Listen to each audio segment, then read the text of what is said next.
Um, Mhm. do you remember Russell Erxleben? Do you know that That name? name doesn't sound, I mean, straight Okay. on kicking, I guess, Mark Yeah. Mosley. So back in this was like 1982, maybe. Uh, Okay. records were getting broken like crazy down in Texas, especially by this guy, Russell Erxleben, who played at Texas. Tony Franklin was a barefoot soccer style kicker I was just at gonna say Texas Tony Frank. A&M.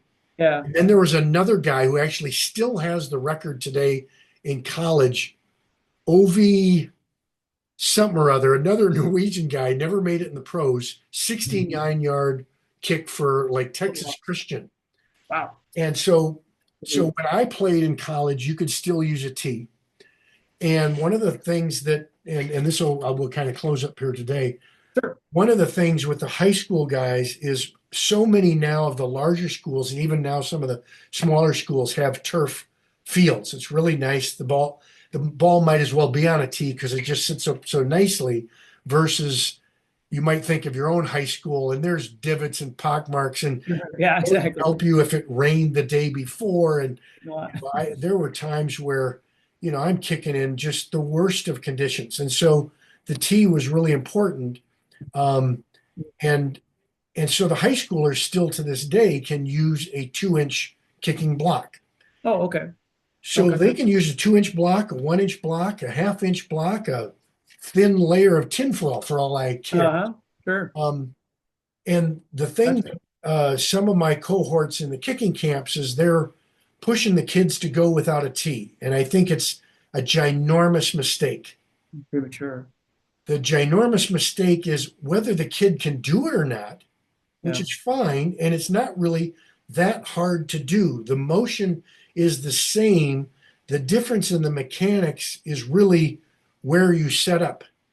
If you Hmm. used, if I take a pro kicker, if I took that Zane Gonzalez, so he took his 3 steps and two over. If I gave Zane a 1-inch kicking tee, I would tell Zane, take your 3 steps and two over, and then back up by like 3 or 4 inches. Go a little Hmm. bit further behind the tee because Okay. your swing of your foot is going to be such that that sweet spot of the ball, they just need to match Oh, up. sure. I got you. So you Yeah. need to be a little bit further back. Right. And if you went to a 2-inch tee, I'd tell him you need to be about 6 or 7 inches back from where you'd be in the pros. And Hmm. he should get a good hit. In the reverse of that is I got a high schooler making the transition to college. All the college guys have to kick off the ground now. A lot of them struggle with that.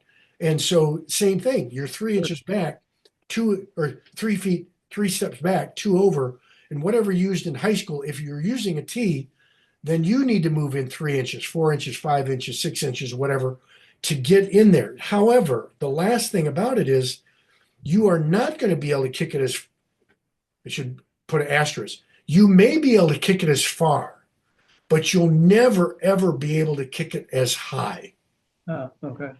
And so Sure. what happens sometimes is what the pro guys like to do, that Zane Gonzalez, where most of us like the ball to lean back a little bit, maybe Mhm. a little over to the side away from us, and we get a good strike on it. Oh, The okay. pro guy, most of those guys will actually have the holder lean it slightly forward. I You could saw that. actually see more of the ball. Yeah. If you've ever seen a rugby kicker, their tee pushes the ball forward. Now, it's a big balloon, Yeah. a football, Right. but it's not. It's not a soccer ball, but you basically kick the bottom panel of the rugby ball. And so Yeah. their tee is, you'd think, it's like if you ever seen a rugby tee, you think, wow, do I lean it all the way back? And it's like 2 inches, 3 inches high. It's super Oh, high. sure. But the Yeah. guy opens it forward and strikes through. What I wanted to show at the end here is, so here's Russell Erxleben. He's a straight on kicker. He has Hmm. probably the most powerful leg I've ever seen. And so he came to my dad's, the original Mike Farley's Kickerscamp. He was a counselor. Tony Okay. Franklin was a counselor. There were Oh, cool. other guys. So I'm a little junior camper in there, Yeah. and we're all amazed. And so here he is in a game, and this is not that far away. But what I want kids to see is if you're in high school, I want the block out there. If not for the kicker, I want it for the holder. I want Okay. to make sure that the holder's got a good spot because putting it on the ground, most high school holders are not very good. And you're Yes. asking him to be a pro holder. He is not, which means you're asking for your kick to be harder. Right. And so what I'm telling them is use the tee. However, this kick from Russell Erxleben, this one in particular, is rather amazing. So watch what happens when he kicks this ball. Did you hear? This is Russell Erxleben, who was not a good pro, but was a sensational college player. This is a kick. You can see The height on that this he gets. ball. That's a 2-inch tee. Yeah. The distance on this ball, obviously, as a K zone kick, this is not a problem for Yeah, you know, that's but so real. the mechanics of now he's going to lock out his foot and kick straight through and make sure his shoulders stay to the target, looking through here. Mhm. And normally we would see this ball go here. That ball is up almost off the screen. Guys Kick. pounded it. Boom! Yeah, the cameraman's got to back up. Hard to even. So if a kid uses a 2-inch block,